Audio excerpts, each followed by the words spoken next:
Hi, it's John Cunningham and Trent Docherty. Welcome to our annual report for the 2019-20 financial year. Well, it's been an interesting 12 months, there's no doubt about it. Things we expected to find at the beginning of this year just didn't play out the way we expected, did they, Trent? I don't think anyone expected it to play out the way it played out this year, so no. In fact, it was a little bit of move with the punches a lot. Absolutely, year. Yeah. We had to learn really quickly, had to adapt. And I think as an outcome, as a business, we've come out of it pretty good. Very good, yeah. I think we've learned a lot this year in terms of how we can better conduct our day-to-day role as asset managers and real estate professionals. And also, we've looked at, whilst we've learnt a lot, we've also implemented some new technology which has really helped us do that. So that's been really good. That's been a big part of our year, hasn't it? Absolutely. Yeah. So some stats. What's happened in the year? What's the outcomes? Yeah. So in the last financial year, we leased 620 properties for the year, which was amazing. The year before that, it was 578. So we're up on lettings. Right.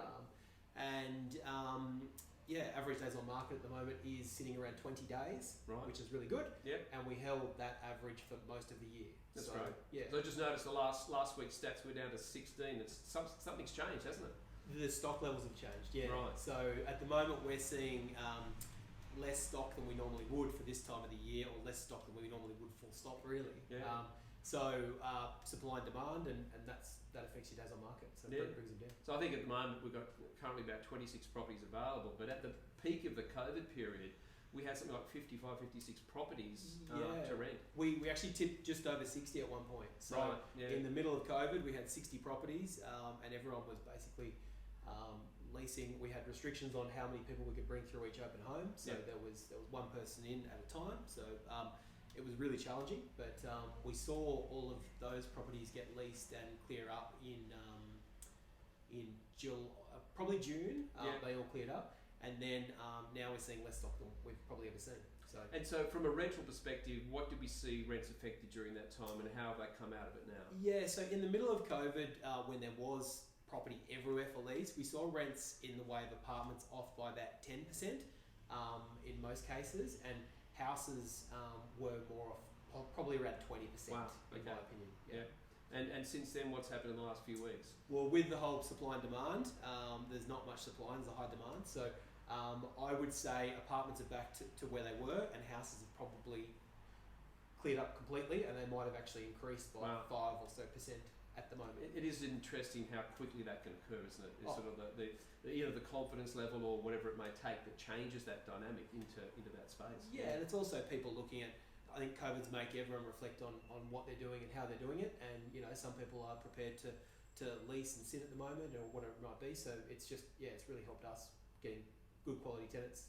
Well, we've seen the same thing in the sales environment as well, where I'd imagine some of your tenants are people who've sold properties and are waiting to see what happens. But there's certainly activity in the marketplace, and I think if everyone takes that social responsibility seriously, which is one thing that we're really conscious of in terms of how we're going about our business, to make sure that people are safe in the environments that they're entering.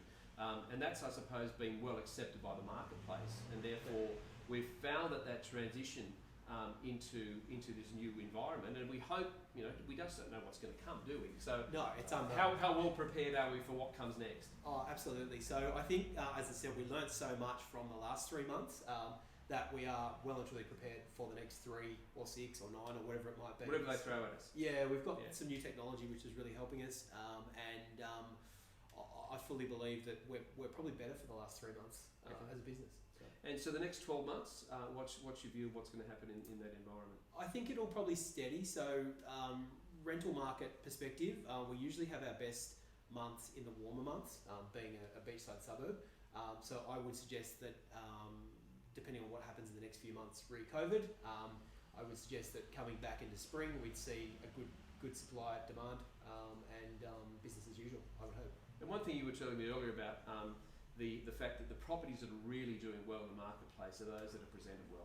So absolutely, the opportunity for landlords to look at their properties and their investment and their assets and say, okay, how do I enhance the value of my property?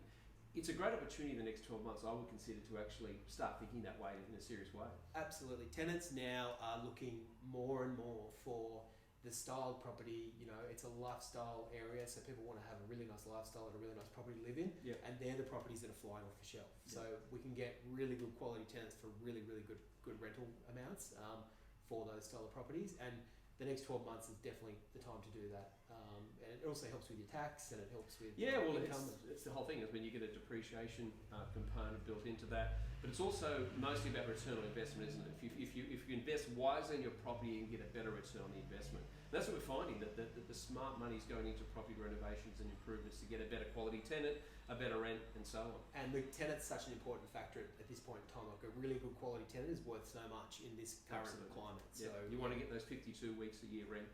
absolutely. No vacancies. That's the thing. Yeah. So a couple of things also to consider, folks. If you were a landlord that was impacted by COVID and you had a rent reduction for your tenant, and you are paying land tax, there is a provision within the state government's regulations that enables you to actually claim a deduction on your land tax. So there will be on the screen coming up shortly.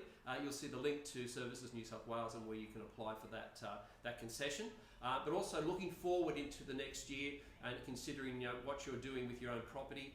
If you need advice on any of those taxation issues, any relationship to making sure that you've claimed depreciation and that you've got a depreciation schedule in place, please reach out to us. We would love to help you make sure that you've maximised every opportunity with your property.